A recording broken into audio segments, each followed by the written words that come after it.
pag-abot sa atong nasod. Gusto ni Tatay Digong po na magkalmahon ta. I-sacrifice na niya iyang sarili. Nakaingon na siya, wala na ko. Yan mga idol, grabe.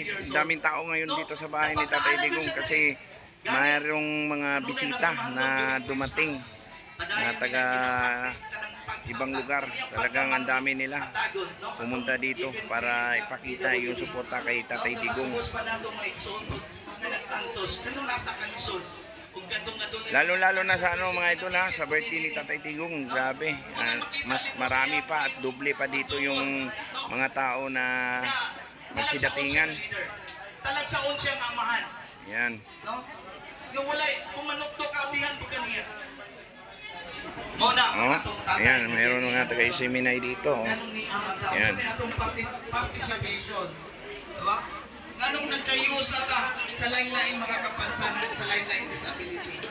Kami atong inugduman ng dating NDPR atong biniselebrate National Disability and Prevention and Rehabilitation Week.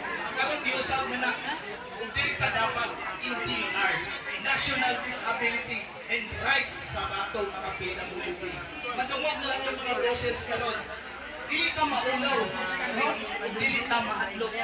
Eh klaro man po ang ingon sa Mateo 10 verse 28, ayaw ka mo kahadlok sa mapatay sa inyong lawas at ang dili ka mapatay sa inyong kalam. Ayan, puntahan natin dito sa likod. Mas marami pa daw ang mga tao dito. Ayan. Ayan. Ayan, no?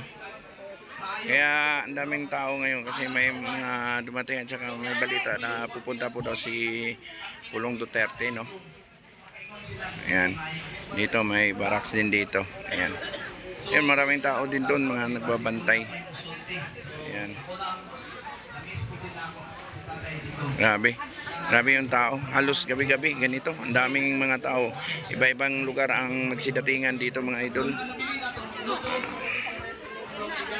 Isa lang naman kahilingan at gusto at nais ng mga tao na sana makauwi na si Tatay Digong at ibigay yung nararapat na para kay Tatay Digong,